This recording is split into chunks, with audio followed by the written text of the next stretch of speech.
Mesdames et messieurs, bonsoir. Nous sommes samedi 10 février. Bienvenue dans le 20h. Voici les titres. Le ministre des Affaires étrangères, Marcel Amontano, est en visite de terrain sur les chantiers en cours à Boisseau. Les travaux entamés il y a quelques mois, notamment la voirie, avancent bien. Le ministre Marcel Amontano s'est dit satisfait à l'issue de sa visite. La délégation régionale du Conseil Café Cacao de Mans met en déroute des trafiquants de cacao qui s'apprêtaient à faire écouler plusieurs sacs de cacao au Libéria en passant par le fleuve Nyon. Cette saisie s'est effectuée dans le village de Gouingleu, situé dans le département de Zouaouia. Et nous irons à la découverte d'un jeune peintre. Il a une technique particulière, stylographe. Il arrive à réaliser toutes sortes d'images à partir d'un stylo à billes. Ses chefs-d'œuvre séduisent. Mais comment travaille-t-il? D'où lui vient sa passion? Élément de réponse tout à l'heure. Enfin, en Guinée, 5 jours après la fermeture des bureaux de vote, la commission électorale dévoile les premiers résultats partiels du scrutin municipal. Difficile de dégager les premières tendances nationales. Seulement 15 communes connaissent leurs résultats définitifs. Soyez les bienvenus sur RTI 1. Tous les 6 février, le monde se lève contre les mutilations génitales féminines. Le sujet est d'actualité. Nous en parlons aujourd'hui donc dans la page culture. Je vous propose comme ouvrage un recueil de nouvelles intitulé « Excisé par amour ». L'auteur est avec nous, bien sûr, Guy Charles Célestin. Notre invité est professeur certifié de lettres modernes. Il exerce au lycée Mami Adjoa de Yamoussoukro. Dans « Excisé par amour », il dévoile la face hideuse de l'excision, une pratique qui est à bannir. Mais comment remporter la lutte de façon définitive? Notre invité a sa petite idée. Bonsoir, Monsieur Guy Charles Célestin. Bonsoir, madame. Alors, pourquoi avez-vous décidé d'écrire sur l'excision? J'ai décidé d'écrire sur l'excision parce que cela fait partie de l'univers de mon enfance. J'ai passé une partie de mon enfance à Makonou où on pratique l'excision. Je me suis toujours posé des questions là-dessus. J'ai décidé d'en parler un tout petit peu. Un homme solidaire donc au combat des femmes pour lutter contre l'excision. Justement, pour montrer votre engagement dans ce combat, vous avez publié « Excisé par amour ». Comment peut-on se faire exciser par amour? Je me suis posé cette question. Qu'est-ce qui est passé? Qu'est-ce qui s'est passé avec Lucie, votre personnage principal, victime d'excision? Oui. Nous en saurons davantage dans la page culture. On va se retrouver exactement dans une trentaine de minutes. Je vous en prie. À tout à l'heure, Monsieur Guy Charles Célestin. Ok. Tout d'abord, rendons-nous à Boisseau où le ministre des Affaires étrangères, Marcel Amontano, a effectué une visite de terrain pour s'imprégner de l'état d'avancement des chantiers en cours. Le ministre Marcel Amontano se dit satisfait. Les travaux entamés il y a quelques mois, notamment la voirie, avancent bien. Le reportage d'Abou Sanogo. Le ministre des Affaires étrangères Marcel Amontano à Boisseau pour se rendre compte de l'avancée des travaux de la traversée d'Aboisseau, longue d'1,5 km et voir l'état des rues bitumées à l'occasion de la visite d'État du président de la République Alassane Ouattara dans le sud Komoué en septembre 2015. C'est donc sur le chantier du boulevard en construction que Marcel Amontano a débuté sa visite. Boulevard qui est une anticipation de ce qui sera l'autoroute Abidjan-Aboisseau-Lagos. La traversée d'Aboisseau sera dotée de 2 fois 2 voies. En compagnie du préfet d'Aboisseau et des élus et cadres de la région, le ministre des Affaires étrangères a parcouru la distance d'1,5 km afin de constater de visu sur le terrain la réalité des travaux qui vont booster le développement économique de la région. D'autres infrastructures ont été visitées, notamment l'ancien pont sur la Bia en construction qui sera doté de 2 fois 2 voies et le pont de la rive gauche. L'ensemble des travaux avance. C'est la première fois que Aboisseau, capitale de la région, bénéficie de travaux infrastructurels aussi importants. Et j'en profite pour dire que c'est la première fois aussi que le Sud Komoué a bénéficié depuis l'élection du président de la République d'infrastructures dignes d'une région. Nous attendons le bitumage de la route de Tiapoum. Le président a promis et je sais que les études sont en cours, que le financement est trouvé. Et puis le raccordement entre Ayamé et Abangourou. Ces travaux, selon les ingénieurs, seront fin prêts en mai 2018. Et cette question à présent, qu'en est-il du dialogue État-secteur privé? Les deux parties viennent de faire le bilan de leur concertation, bilan jugé satisfaisant dans l'ensemble par l'État et le secteur privé. L'exercice 2017 enregistre des acquis importants, notamment le paiement de la dette intérieure. Des perspectives sont annoncées pour cette année 2018. Cheikh Kone Aboubakar. Bruno Kone, Suleiman Diarasouba, Amadou Kone, Moussa Sanogo. des membres du gouvernement présents à cette cérémonie bilan du cadre de concertation État-secteur privé. Un bilan satisfaisant au regard des acquis obtenus en 2017, entre autres, le règlement de la dette intérieure, la fiscalité environnementale ou encore l'épineuse question du financement de la Chambre des métiers. Sur beaucoup de ces questions, des avancées notables ont été enregistrées et nous poursuivons les échanges sur ces différentes problématiques. Messieurs les ministres, réitérez au président de la République, son Excellence M. Alassane Ouattara, ainsi qu'au Premier ministre, M. Amadou Gon Coulibaly, les remerciements soutenus du secteur privé pour ses bonnes dispositions en faveur des entreprises. Moteur de croissance, le secteur privé ivoirien contribue à près de 80% des recettes fiscales et douanières pour un peu plus de 1500 entreprises formelles. Il emploie environ 23% de la population active et constitue un acteur incontournable dans le développement économique de la Côte d'Ivoire. Au nom du gouvernement, le ministre de l'Économie et des Finances, Adama Koné, a invité l'ensemble du secteur privé à redoubler d'efforts pour solidifier les bases de ce cadre de concertation. La bonne dynamique qui prévaut en ce qui concerne le partenariat État-secteur privé et les résultats remarquables que nous avons obtenus ne doivent pas nous faire perdre de vue la nécessité de redoubler d'ardeur. Fait marquant à cette cérémonie bilan, l'hommage empreint d'émotion, de joie et de gaieté rendu au ministre de l'Industrie et des Mines, Jean-Claude Brou. Il quitte la vice-présidence du comité technique de concertation après sa nomination à la présidence de la commission de la CEDEAO. Et on en arrive à ce coup de filet réussi pour la délégation régionale du Conseil Café Cacao de Mans. La délégation a mis en déroute des trafiquants de cacao qui s'apprêtaient à faire écouler plusieurs sacs de cacao au Libéria en passant par le fleuve Nion. Cette saisie s'est effectuée dans le village de Gouingleu, situé dans le département des Zouan-Ouin. Le témoignage de notre correspondante sur place, Eve Bouy. Ce sont au total 12 gros sacs remplis de fèves de cacao, estimés à environ 1,5 tonnes, qui ont été saisis à Guingleu, un village de la sous-préfecture de Baneu, dans le département de Zouan-Ouin. C'est au détour d'un chemin en pleine brousse que les agents du Conseil du Café Cacao de Mans ont fait cette prise. Un chemin qui aboutit au fleuve Nion, frontière naturelle entre la Côte d'Ivoire et le Libéria. Les trafiquants qui s'apprêtaient à faire passer ces sacs de l'autre côté ont pris la fuite, surpris dans cette activité illégale. Le délégué régional Silio Sédou explique leur mode opératoire. Vous avez l'eau, le Néon, un fleuve qui est à la frontière. De l'autre côté, c'est le Libéria et plusieurs pistes de bouche par ce fleuve au Libéria. Donc les trafiquants empruntent ces pistes avec les produits, notamment avec des motos, et ils viennent ici dans une pirogue, ils stockent au bord et ils font traverser ce produit avec des pirogues. Cette action s'inscrit dans le cadre de la lutte contre la fuite des produits vers les pays frontaliers, un fléau qui mine l'économie ivoirienne. Le Conseil du Café Cacao met en garde les personnes qui s'adonnent à cette activité et exhorte les populations, surtout celles des villages environnants au fleuve Nion, à dénoncer cette pratique. On l'a appris aujourd'hui, la Fédération nationale des acteurs de commerce de Côte d'Ivoire ont levé le mot d'ordre de grève des commerçants d'Agamé. Leur déclaration est faite par Karim Sanogo, directeur de la FENACI. Le reportage d'Ami Sissoko. Annoncé pour le lundi 12 février dans toute la commune d'Adjamé, la grève des commerçants est suspendue. Suite à leur rencontre avec les autorités, il a été décidé de ce qui suit. La mise sur pied d'une commission paritaire composée de ministère du Commerce, ministère de l'Intérieur, les commerçants et la SICG qui est la société promotrice du Forum de marché d'Adjamé. Par ailleurs, il a été convenu de suspendre l'expulsion des commerçants.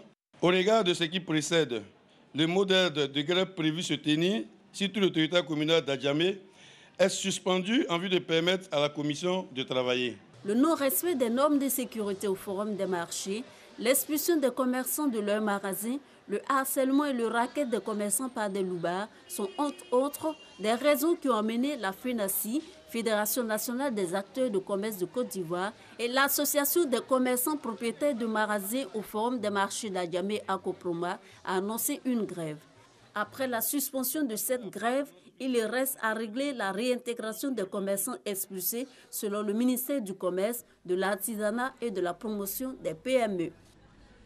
Le groupe scolaire régional de Trècheville a 100 ans. L'événement est célébré. Les festivités marquant le centenaire de l'école se poursuivent.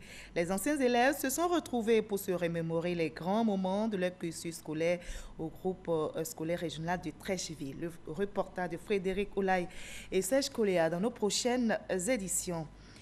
Dans le Gontougo, la scolarisation de la jeune fille a atteint des proportions qui placent désormais les préjugés et les tabous au rang des souvenirs. Et bien, pour montrer que les choses ont effectivement changé et évolué, le roi des Brons a solennellement reçu Miss 2017 Bané Magana, fille du Gontougo. Son intention est de montrer tout l'intérêt et l'exigence de donner une autre image de la fille Bron Kolongo dans le Gontougo. Eugène Atobi.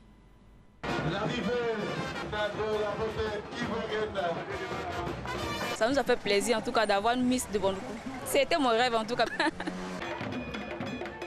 L'événement qui va conforter les populations de la région du Gontougo dans leur changement de mentalité et d'avantage, susciter chez les jeunes filles le goût de l'effort et de l'excellence. Miss Côte d'Ivoire 2017 a reçu à Amanvi, capitale du royaume Bron, un accueil sur mesure, à la dimension de l'hospitalité de ce peuple uni et solidaire autour de son roi. Originaire de Tanda, Bané Mandialia éclabousse de fierté toute la région du Gontougo et fait des émules. Je suis fière que je vais devenir comme elle demain. Par le passé, nos filles ne participaient pas à ces genres d'éditions. Aujourd'hui, c'est possible. Elles ont maintenant le droit de participer à ce jeu-là. Le roi des Brons a fait de la réception de Miss Côte d'Ivoire 2017 un moment d'expression de la solidarité d'union des 4 élus du Gontougo. Tout commence à Bondoukou, avec une gigantesque parade dans la ville. Le concours Miss Côte d'Ivoire demande d'allier beauté et intellect. Donc sans l'école, je n'allais pas pouvoir remporter ce titre. Bané Mandialia ou Amakalia, c'est selon. La jeune fille devient à la fois le centre de toutes les attentions et le symbole d'une communauté où les préjugés, les tabous et les pesanteurs religieuses n'ont plus droit de citer au nom de monde qui change. Nous souhaiterions que cette reine soit porteuse des valeurs traditionnelles. De par son comportement, de par la parole. Elle est en train de montrer qu'on peut aller à l'école, on peut également réussir sans passer forcément par le métier de bonne. C'est dire qu'au-delà de l'aspect festif, il y a un aspect hautement culturel, un aspect hautement éducatif, parce qu'elle montre aux autres jeunes filles qu'on peut être capable de tout. En termes de scolarisation de la jeune fille, selon l'inspecteur de l'enseignement primaire de Tanda, on est passé de 83% à plus de 97% de filles scolarisées dans le primaire en 3 années, avec parfois dans les classes un effectif plus important que celui des garçons. Dans la région du Gontougo aujourd'hui, le regard de la communauté sur la jeune fille a radicalement changé. Et en celle-ci même, les parents placent tous leurs espoirs. Depuis qu'une fille de notre région est sortie Miss Côte d'Ivoire, et celle-là, elle est belle, mais elle n'est pas seulement belle, elle est aussi belle intellectuellement. Donc, tous parents, toute la région est fière et voudrait bien que leur fille aussi emboîte le pas de cette dernière. Une fille du Gontougo candidate à un concours de beauté jusqu'à être élue Miss Côte d'Ivoire. Ce qui était impensable hier est aujourd'hui salué et présenté comme un exemple à suivre. De quoi donner des idées à ces jeunes filles qui rêvent d'assurer demain la relève.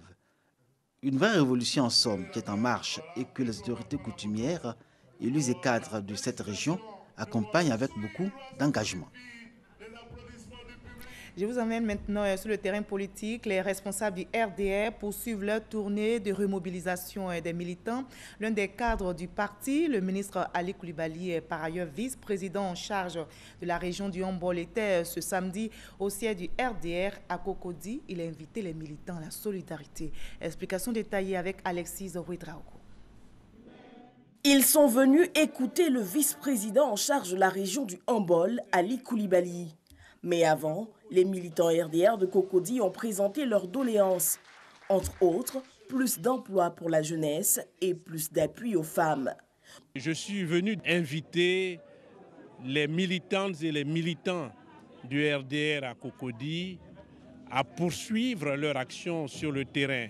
Le mot d'ordre, c'est de continuer à labourer le terrain en permanence, parce que pour nous, il n'y a pas de citadelle imprégnable. Le ministre Ali Koulibaly a appelé à la solidarité au sein du parti, condition sine qua non au succès de chaque défi à relever. Cette dynamique de renforcement de notre parti n'est nullement en contradiction avec le cap que le président Alassane Ouattara nous a fixé.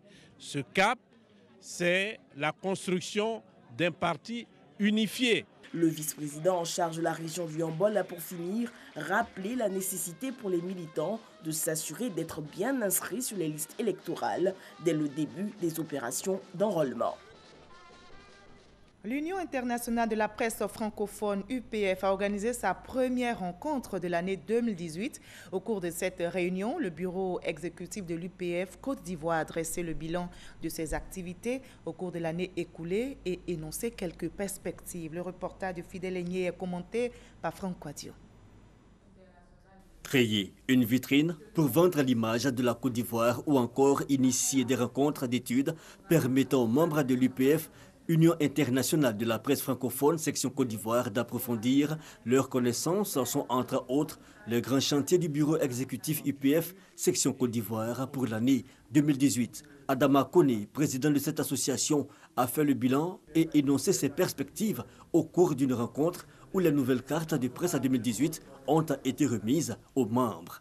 Disposer de cette carte revient à avoir une reconnaissance internationale. L'UPF a la chance d'être une organisation professionnelle qui rassemble tous les corps de métier de la communication. Fin septembre, on aura donc les 47e assises qui se tiendront en Arménie, bien avant le sommet de la francophonie. Ce sont autant de rendez-vous qui vont donner donc la possibilité aux différents membres de l'UPF de se connaître, tisser des relations, d'échanger des expériences et puis d'avoir des connaissances beaucoup plus approfondies dans l'exercice de leur métier. Les membres de l'UPF section Côte d'Ivoire ont également échangé sur la mobilisation des ressources pour leur participation au colloque de Ouagadougou prévu en mars prochain.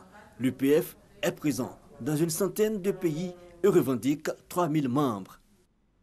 Toujours au chapitre communication, l'agence ivoirienne de presse veut promouvoir l'excellence et la qualité dans le travail de ses agents et correspondants de presse. L'AIP, en partenariat donc avec une entreprise de cimenterie, a lancé le concours du meilleur reportage sur la construction écologique. Sur 9 journalistes retenus, 3 ont été primés et d'autres ont reçu des prix spéciaux. Franck Quadio. Bernadette Tchemele, épouse Nyengiri, premier prix AIP pour la construction durable. Elle est la lauréate du concours interne lancé depuis le 10 novembre 2017 par l'agence ivoirienne de presse pour promouvoir l'excellence et le professionnalisme. La compétition a toujours existé à l'AIP parce que nous, tous les ans, on récompense le meilleur chef de bureau régional et le meilleur correspondant de presse. Pour cette première édition, le choix s'est porté sur une entreprise de fabrication de ciment. La lauréate s'est intéressée à l'aspect écologique du matériau. J'ai travaillé sur les matériaux naturels dans la construction, notamment le bois, l'argile, la paille, tout ce qui est dans la nature qu'on peut servir pour la construction et principalement aussi sur le géobéton. Essayer de voir comment est-ce qu'on peut construire avec le géobéton et s'inscrire dans la construction durable aussi, construire à moindre coût. 9 candidats retenus pour la compétition. 4 autres ont été primés à cette soirée. L'initiative devrait faire école et a le soutien de la tutelle. C'est également un modèle qui intègre l'environnement par la préservation et l'utilisation rationnelle de l'espace. Pour le gouvernement qui s'associe pleinement à la mise en œuvre d'un tel programme, c'est une réponse ou des pistes de solutions à l'épineuse question de l'urbanisation. Pour 2018, le concours sera ouvert à l'ensemble des journalistes du Côte d'Ivoire. Pour l'actualité à l'étranger, je vous propose un bref tour en Israël, au Brésil et en Guinée où 5 jours après la fermeture des bureaux de vote, la commission électorale a dévoilé les premiers résultats partiels du scrutin municipal. Explication détaillée avec Moussa Konati.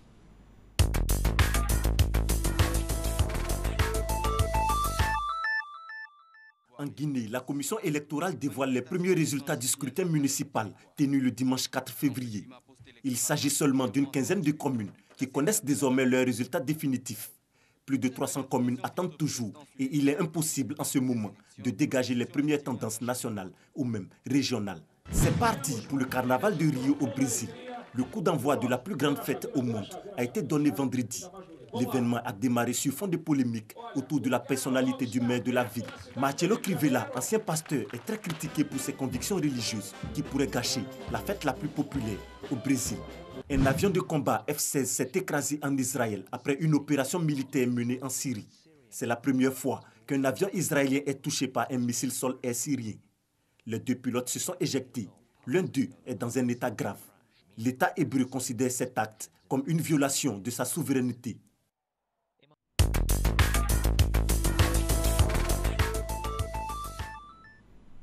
Notez également en bref que la Corée du Nord a officiellement invité le président sud-coréen Moon Jae-in à un sommet avec le dirigeant Kim Jong-un à Pyongyang.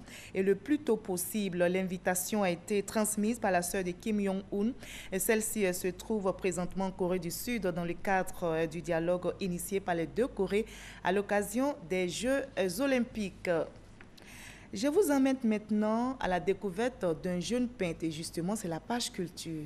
Il a une technique particulière, stylographe. Il arrive à réaliser toutes sortes d'images à partir d'un stylo à billes. Ses chefs-d'œuvre séduisent. Mais comment travaille-t-il? D'où lui vient sa passion? Comment s'est-il fait connaître? Élément de réponse avec David Soyo et Serge Coléa. Jeune homme âgé de 23 ans, Hugues est un artiste peintre et ses œuvres se commandent parfois au téléphone. T'inquiète, on voit ça le manager, ok. Bye. Il vient d'en recevoir une et doit se rendre rapidement à son atelier, une maison inachevée à côté de chez lui. La particularité de Hugues, la peinture au stylo à billes, un outil qu'il manipule avec aisance et dextérité. Le stylo parce que déjà c'est quelque chose de très difficile. Il n'y a pas de contraintes d'ordre financier. Moi j'adore la difficulté. Donc je me dis arriver à faire ça avec un stylo sans gommer. Parce que même avec la peinture, les parties qui ne sont pas justes, on peut les fermer. Alors que moi quand je prends le stylo immédiatement, je me sens à l'aise, je prends le risque et ça me réussit. Sa passion pour la peinture lui vient de cette photo, celle de sa mère. C'est depuis le bas âge. Il y avait la photo de ma mère qui était tout le temps au salon. En fait, c'était une photo portrait. Et à chaque fois, je prenais plaisir à contempler. Je retrouvais ma mère à travers une photographie. Donc pour moi, ça causait un déclic en fait, de dessiner des gens. Voilà, voir que en fait, on peut reproduire des gens et les reconnaître. Et donc ça m'a amené maintenant à développer ça du point de vue artistique. Ce spécialiste du point et de la ligne arrive à donner une autre dimension à son style, le stylographisme à travers le numérique. Il m'a fallu seulement d'une seule publication sur les réseaux sociaux pour avoir des gens qui m'ont envoyé des messages, inbox, comment tu fais et tout ça. Ça sort de l'ordinaire. Travailler comme ça avec des lignes et surtout, quelqu'un qui utilise une tablette et un ordinateur, on voit ça rarement. Donc déjà, quand je vois un peu les gens qui apprécient ce que je fais, je me dis que si je dois penser en termes de carrière, ce style est très prometteur. Diplômé de l'INSAC, l'Institut national supérieur des arts et de l'action culturelle, Hugues est également professeur d'art plastique. Sa technique intéresse beaucoup ses étudiants. Amédée est l'un d'entre eux. En ce qui concerne le dessin qu'il m'a montré, c'est une nature morte. Et ce qui a été réalisé sur un format raisin. Et le format raisin, en quelque sorte, c'est une dimension bien précise. Et pour pouvoir mettre les éléments, pour éviter certaines erreurs qui sont la mise en page, parce qu'il y a la mise en page qu'on doit respecter. Il ne faut pas trop remplir la feuille, il ne faut pas rétrécir les éléments à dessiner aussi. Du haut de son 1,60 m, Hugues rêve grand. Devenir un jour un peintre internationalement reconnu comme Picasso. Mais le chemin pour y parvenir est encore long et il en est conscient. Et quand on veut, on peut, le dicton. Le peuple baoulé de Côte d'Ivoire s'apprête à vivre à fin mars prochain la Pakinou. Le point culminant de la célébration sera encore à Yamoussoukro. Le lancement officiel de Pakinou 2018 dans la région du Bélier a eu lieu effectivement. On en parle avec notre reporter Kader Sogodogo. Le peuple baoulé originaire du Bélier invite ainsi toutes les communautés à converger vers Yamoussoukro du 29 au 31 mars 2018 pour vivre la 5e édition de Pakinou Bélier 2018. Le lancement officiel de ce rendez-vous culturel par excellence a donné lieu à une forte mobilisation du côté de Yamoussoukro. Son initiateur, le ministre d'État Jeannot Ahoussou-Kouadio, président du conseil régional du Bélier, entend faire de ces festivités des moments d'unité, de paix, de retrouvailles, de cohésion et de développement. La tradition sera respectée. Pakinou du Bélier veut s'inspirer de nos valeurs traditionnelles, des codes ancestraux de cohabitation qui ont fait leur preuve et qui continuent de nous servir. Pakinou du Bélier se positionne aussi comme un espace privilégié d'échange pour consolider les liens et les alliances historiques qui unissent les peuples du Grand Centre et ceux des autres régions de la Côte d'Ivoire. Le thème de l'édition 2018 est « Alliance séculaire Agni Baoulé, quelle leçon pour la consolidation de la paix en Côte d'Ivoire ?» Les Agni donnent le ton. Les Agni, qu'ils soient Saint-Louis, Indénian, Djoablin, Morofoué, Amantier, Anor, Bonnard ou Bini, etc., sont honorés par cette invitation qu'ils considèrent comme une mission de civilisation de leurs petits, les peuples baoulés. Nous sommes donc là pour assumer ce devoir bien agréable et renouveler notre engagement, car un chef Agni demeure toujours un chef. Et un petit, c'est-à-dire un être infiniment petit, c'est-à-dire le bas. Le baoulé ne peut que demeurer toujours petit, devant celui qui a grandi, c'est-à-dire Agni. L'honneur est revenu à l'inspecteur général d'État, Awan Dolito, au fil de lancer officiellement la Pakinou Bélier 2018 au nom du parrain, le vice-président Daniel Kablan-Duncan. Les Agni viendront pour une semaine au moins. Je n'ai aucun doute que vous saurez les recevoir. Je voudrais déclarer le lancement officiel de Pakinou du Bélier 2018. Je vous remercie. Le film Pakinou aux États-Unis de Michel Digré, des danses traditionnelles et de nombreux artistes ont apporté une note de gaieté à ce lancement de Pakinou Bélier 2018 sous le regard des ministres Jean-Claude Kouassi et Souleymane Diarra-Souba. On en arrive à l'entretien avec notre invité de la page culture de ce samedi. Bienvenue encore, M. Guy-Charles Célestin. Merci, madame. Je rappelle, vous êtes l'auteur du recueil de nouvelles Excisées par amour. C'est cela. Le titre suscite des interrogations, vu les conséquences néfastes de cette pratique. Pourquoi le choix d'un tel titre, Excisées par amour? Bon, juste pour attirer l'attention, pour choquer. Choquer pour plaire, peut-être. Choquer pour plaire, voilà. Choquer peut-être pour dénoncer. Oui, pour dénoncer. Alors, je vois l'image d'une dame, elle est souriante. Oui. En face d'elle, il y a des instruments d'excision. Voilà, c'est le contraste. J'ai voulu souligner le contraste avec l'éditeur. On s'est entendu sur l'image. Parce que la jeune dame qui se fait exciser dans le livre, elle est amoureuse. Elle le fait au nom de l'amour, comme le titre le dit. Vous parlez de Lucie, donc l'épouse de Bakayoko. Oui, c'est ça. Qui s'est fait exciser par amour. Oui, donc, expliquez un peu. Par amour pour qui? Pour son époux? Son mari, parce qu'il est originaire de Makono. Et que chez lui, c'est sa culture, c'est sa pratique culturelle. Donc, elle l'a fait pour rentrer dans le cadre de son mariage. Donc, à la demande de son époux, elle s'est fait exciser. À la demande de son époux et surtout de sa belle-mère, Bintou. Son époux a cédé à la pression de sa mère. C'est ça. Pourtant, il est intellectuel. Et de surcroît, il est de l'éducation. Il fait partie il est conseiller d'orientation. Conseiller d'orientation. Elle-même, elle est enseignante. Quel contraste. Oui. Pour dire que le combat n'est pas pour demain, le combat ne sera pas remporté. Pour dire que c'est quelque chose de psychologique, c'est culturel, c'est une dimension qu'il faut prendre en compte. Voilà. Et elle n'avait pas la possibilité de refuser, elle, connaissant les conséquences néfastes. Oui, dans la psychologie de Lucie, c'est une dame qui recherchait un mariage, je dirais entre guillemets, pas parfait. Donc elle a trouvé Bakayoko qui rentrait dans ses canons. Et il n'y avait que ces barrières culturelles-là qui pouvaient poser problème. Donc elle a décidé de franchir le pas. Donc elle l'a fait pour gagner le cœur de son époux. Donc le combat, il est amené à tous les niveaux. À tous les niveaux. D'accord. Alors, quels sont les risques qu'elle encourait, Lucie, en s'adonnant à cette pratique? Parce qu'elle, je rappelle, dans votre ouvrage, elle est âgée de 27 ans. Oui. Quand elle est victime d'excision. Elle est victime d'excision à 27 ans. Mais je dis comme ça au passage que d'abord avec son mari, elle avait des difficultés pour avoir un enfant. Donc c'est sa belle-mère qui lui a dit que c'est parce qu'elle était impure qu'elle n'avait pas d'enfant. Donc, il y avait ces deux paramètres-là. Il y a l'amour et puis la volonté véritable d'avoir un enfant. Donc, elle cède d'emblée, mais l'enfant ne vient pas comme ça. Deux ans après. Donc, voilà. Finalement, le rêve, sinon, le rêve qu'elle poursuivait, elle ne pourra pas le réaliser. Voilà, elle ne réalise pas ce rêve. Et puis, le rêve de garder son mari, surtout, elle ne va pas le réaliser. Parce que finalement, ils vont divorcer. Ils vont se séparer. Je reprends ma question. Quel risque encourait Lucie en s'adonnant à l'excision? Par amour, comme vous le dites.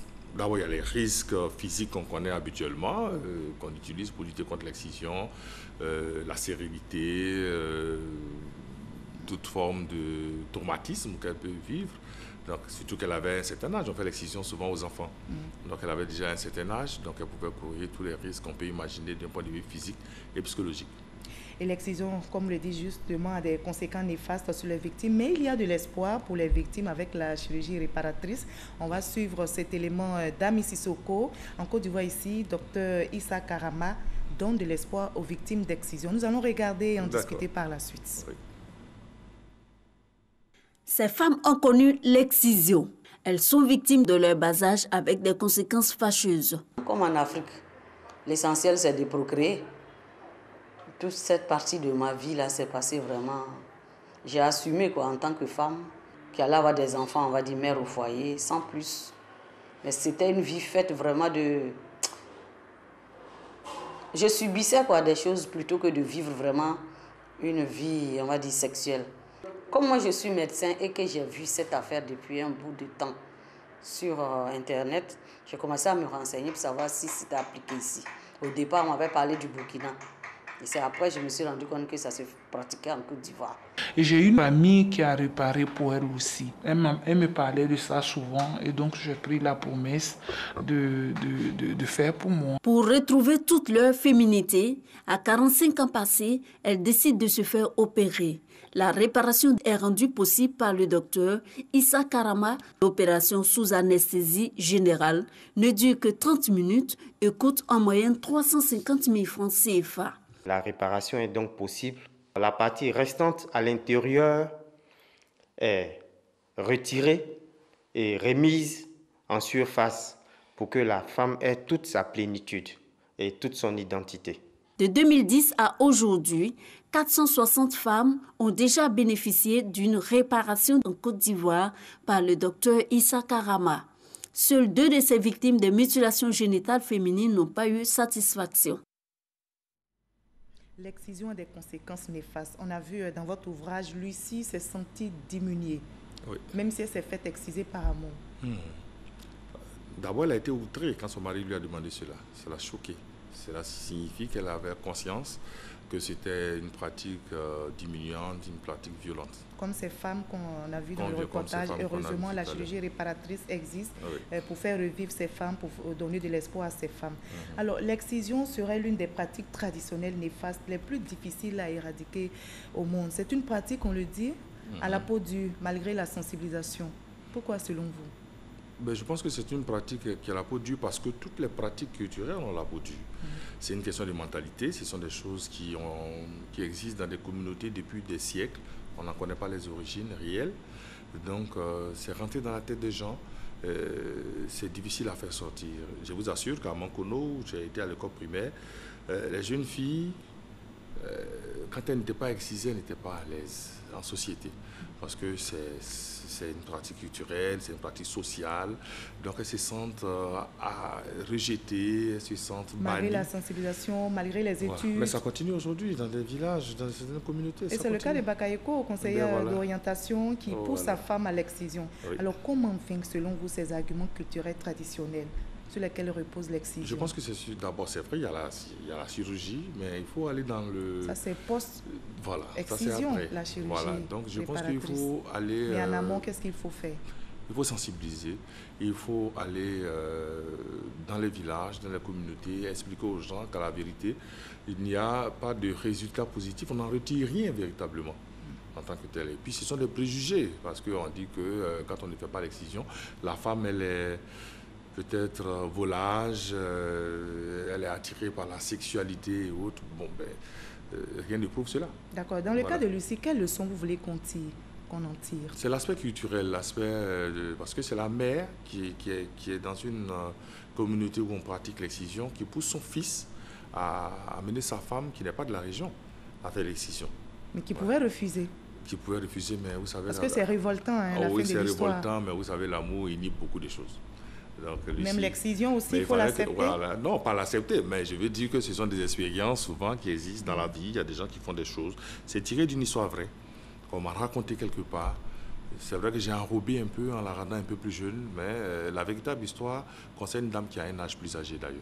D'accord, vous tirez la sonnette d'alarme ce soir. Oui, c'est ça. Et adressez-vous à ces hommes qui peut-être qui poussent encore les femmes à se faire exciser, leurs enfants, à leurs sœurs. Ben, je leur demanderais simplement de regarder les résultats sur la femme, c'est-à-dire les conséquences. Je vais parler des conséquences des traumatismes psychologiques, physiques que la femme vit. Et puis de toutes les façons, dans une société, à partir du moment où il y a rejet de quelque chose, moi je pense qu'il n'est pas opportun de pratiquer cette chose-là. Alors, vous avez décidé de vous engager dans la lutte. Quelles sont les régions encore touchées par cette pratique ici en Côte d'Ivoire, les régions les plus touchées? À partir du centre, vous avez presque la majorité des zones du nord, à partir de Diabo, à partir de Marabadiassa, Bundiali, Bondoukou, un peu partout, Ma. Voilà, donc c'est dit qu'il y a pratiquement une moitié de la Côte d'Ivoire qui pratique l'excision. Qui pratique encore l'excision. Voilà, oui. Alors, vous êtes enseignant, je l'ai dit, vous êtes un homme. Dans une école des filles. Dans une école des filles, vous êtes solidaire donc des femmes dans cette lutte contre l'excision. Vous n'avez pas supporté Lucie, vous ne l'avez pas aidé du tout dans votre ouvrage, je ne sais pas pourquoi. Vous avez votre idée. C'est un état de fait. C'est un état de fait. Alors, peut-on remporter de façon définitive ce combat contre l'excision? Je pense que tous les combats contre une pratique culturelle peuvent se remporter dans le temps, avec la sensibilisation, avec les mentalités qui changent, qui évoluent. Aujourd'hui, les enfants, les filles plus jeunes, n'éprouvent pas le besoin de le faire quand elles sont un peu scolarisées. Donc ça veut dire quoi? Si on veut arrêter l'excision, il faut scolariser la jeune fille. Si on scolarise la jeune fille, elle a une nouvelle mentalité, elle comprend les choses autrement, elle ne va pas s'adonner à l'excision. Donc c'est un combat de tous les jours, c'est un combat général. D'accord. Alors votre message maintenant à l'endroit de toutes ces victimes qui vous regardent? Oui. Je pense que... toutes ces victimes d'excision. Les victimes d'excision. Comme les Lucie. Lucie, du courage, pour celles qui ont déjà vécu cela. Celles qui ont les moyens pour faire une chirurgie réparatrice, mais je pense que pour tous les problèmes psychologiques, c'est une question de se passer ça derrière et puis de regarder devant. Et puis d'avancer. Vous avez parlé d'arguments traditionnels, culturels, mais il n'y a pas que ça. Oui. Les raisons évoquées par ces femmes ou ces hommes qui refusent de déposer le couteau, il y a la raison hygiénique. Oui, mais c'est quand même culturel. On a mis ça dans leur tête. Vous comprenez? On a mis dans leur tête au point où les jeunes filles, quand elles ne sont pas excisées, elles pensent qu'elles sont sales. Voilà. Je vous assure que c'est pareil, même pour les garçons, dans une région comme Mankono. Moi, j'étais à l'école primaire, donc j'étais tout petit. Mais dans nos classes, quand une fille n'est pas excisée, les autres se moquent d'elle.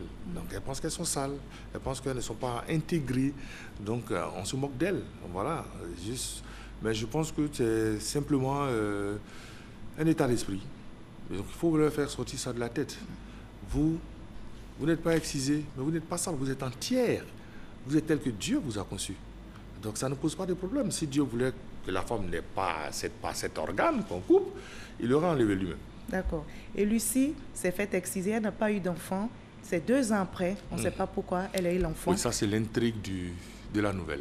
De la nouvelle. Voilà. Excisée par amour, un ouvrage que je recommande. Oui. Je l'ai lu. Oui. Ça m'a vraiment... Je l'ai lu avec passion. Merci, monsieur Guy-Charles Célestin.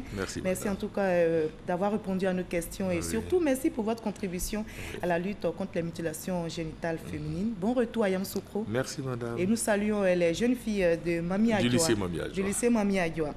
Vous l'avez compris, ce journal est terminé. Il a été réalisé par Edouard Kofi Sakra, Fofana Mamadou et Jacques Obrou. Merci à Michel Mambo pour la supervision, à toute l'équipe technique et surtout à vous de votre aimable attention. À demain 20h avec le même plaisir.